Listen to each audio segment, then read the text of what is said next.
ఒక ఆర్టిస్ట్కి ఒక డ్రీమ్ అంటూ ఒకటి ఉంటుంది.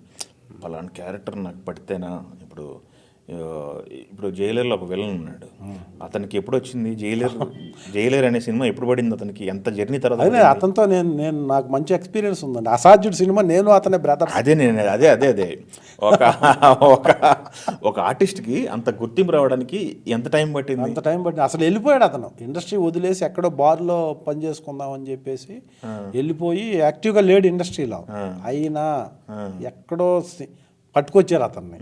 అసాధ్యుడు అండి, అసాధ్యుడిలో గన్ను పెట్టుకుని ఇలా కూర్చొని నేను అతనే జీప్ డ్రైవ్ చేసేది నేను, కళ్యాణ్ రావుని కొట్టేది నేను, ఆటో తిరగబడి అదంతా మేమిద్దరం చాలా ట్రావెల్ ఉంది మాకు. నేను చూస్తుండేవాడిని. అసలు విచిత్రమైన క్యారెక్టర్ అండి అతను. మనిషి రెగ్యులర్ లైఫ్లో కూడా విచిత్రమైన మేనరిజం, విచిత్రమైన బిహేవియర్ అతను. అవునా? బయట కూడా అంతే. బయట కూడా ఇంకా అక్కడ ఇంకా చాలా కంట్రోల్ చేస్తారు. ఇక్కడ అసలు రియలిస్టిక్ లైఫ్లో అతను కంట్రోల్ ఉండదు అతనికి. చాలా ఇంత ఎక్స్ట్రీమ్ ఉన్నాడు ఇతను ఏంటి అనుకునేవాడిని. జైలర్లో చూసి షాక్ అయ్యారా? జైలర్లో చూసి షాక్. అరే మా ఎక్స్పీరియన్స్ అప్పుడు ఇంత పెద్ద పిలిచారండి ఆర్టిస్ట్కి. అది ఒకటి, మనం 10 సంవత్సరాలు ఇండస్ట్రీలో లేకపోయినా అవసరమైతే పిలుస్తారండి, లాక్కొస్తారు. బాగా నచ్చిన సినిమాలు, అరే ఇట్లాంటి క్యారెక్టర్ ఇట్లాంటి సినిమా పాడితే నాకు భలే ఉంటుంది, ఇట్లాంటివి అనిపిస్తుంటాయా? అనిపిస్తాయండి. ప్రతి సినిమా చూసినప్పుడు దాంట్లో ఉన్న ఒక అంటే చేయగలం కదా, మనకి వస్తుంది. ఈ మధ్యకాలంలో బాగా నచ్చిన సినిమాలు నాకు అఖండ అండి. అఖండ అసలు ఇప్పటికి కూడా చూస్తుంటే చాలా ఉన్నాయి. నాకు అది ఇదయింది బాగా. టెంపో వెళ్తూ ఉంటుంది, ఎన్నిసార్లు చూసినా అట్లా ఫ్లో వెళ్ళిపోతూ ఉంటుందండి. ఓకే. ఆయన సినిమాల్లో అంటే ఆయనతో పర్సనల్ ఇదంతా రెగ్యులర్గా ఉంటుంది కాబట్టి అది సినిమా ఇప్పుడు చూసినా ఈ 2 ఎలా ఉంటుందన్న ఒక క్యూరియాసిటీకి. ఎంత ఏజ్ ఎంత మీది ఇప్పుడు? నాదే 55 అండి. ఓకే. ఎలా స్పెండ్ చేస్తారు అసలు, ఎలా మెయింటైన్ చేస్తారు? ఆర్టిస్ట్ అనేది రూపం అనేది మెయిన్. ఎస్, అవును. ఫిజిక్ మెయిన్, చాలా ఇంపార్టెంట్.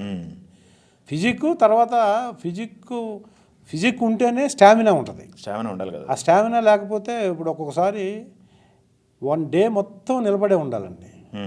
డే మొత్తం పరిగెత్తుండాలి, లేకపోతే ఒక డే మొత్తం కూర్చొని ఉండి ఇది ఏదైనా మనకి ఫిజికల్ ఫిట్నెస్ లేకపోతే ఆర్టిస్ట్కి అది శాపం అండి. అంటే ఆ ఫిట్నెస్ కోసం మనం ప్రయత్నం చేస్తుండాలి. అని చేయకపోయినా కనీసం ఆ బ్యాడ్ హ్యాబిట్స్ కొంచెం దూరంగా ఉండి మినిమం ఫిజికల్ ఎక్సర్సైజులు అవి ఉంటే కరెక్ట్గానే ఉంటుందండి బాడీ. నేను కొంచెం అలా ఏదో నామినల్గా ప్రయత్నం చేస్తుంటాం. జిమ్ గిమ్ ఏం లేదు కానీ ఇంట్లోనే. వ్యవసాయం చేస్తారంటే అది ఫామ్ హౌసా, వ్యవసాయం క్షేత్రమా ఏంటి? అవునండి, అది ఫ్రెండ్స్, అది ఇందాక నేను చెప్పాను కదా, అదే కాన్సెప్ట్లో ఇంకొక ఫ్రెండు మేము కలిపి అక్కడే ఒక ఫామ్ అండి. ఫామ్ ఆవులు, అది మన నేచర్ అన్నమాట. మనకి ఆవులు, గొర్రెలు, అన్ని వెజిటేబుల్స్ అండి. మనం వెళ్దాం ఒకసారి, అక్కడే చేయాల్సింది కదా, మనం అక్కడే చేద్దాం అనుకున్నాం కానీ వర్షాల వల్ల కుదరలేదు. అది ఓన్లీ మన హ్యాబిట్ అండి. అది తీసుకున్నాం. మన కూరగాయలు అవన్నీ అక్కడే కల్టివేషన్ చేస్తాం మనం, గోమూత్రము. ఓకే. అది న్యాచురల్ ఫార్మింగ్ అండి. Okay okay. 1.5 ఏకర్లో అక్కడ చేస్తున్నాం. వేరే ఫ్రెండ్స్ ఉంటారు ఆ ఊర్లో, ఖాళీ ఉన్నప్పుడు అక్కడికే వెళ్తుంటాం, అక్కడే టైంపాస్. ఇదంతా నేను చెప్పిన ఇందాక 2.5 ఏకర్స్ మాధవరం అని ఒక విలేజ్ అండి. అక్కడ బల్బీర్ సింగ్ అని, సురేంద్ర గౌడ్ అని ఆ ఊరంతా మనకి రిలేటివ్స్ కంటే ఎక్కువ రిలేషన్ అండి దాంతో. ఆ ఊరితో నేను ఎక్కువ అక్కడే స్పెండ్ చేస్తుంటాను, షూటింగ్స్ అయ్యేదన్నా లేకపోతే. ఓకే. సో అక్కడ ఉందన్నమాట అది. ఒకసారి వెళ్దాం సార్ మనం, డెఫినెట్గా. కంపల్సరీ.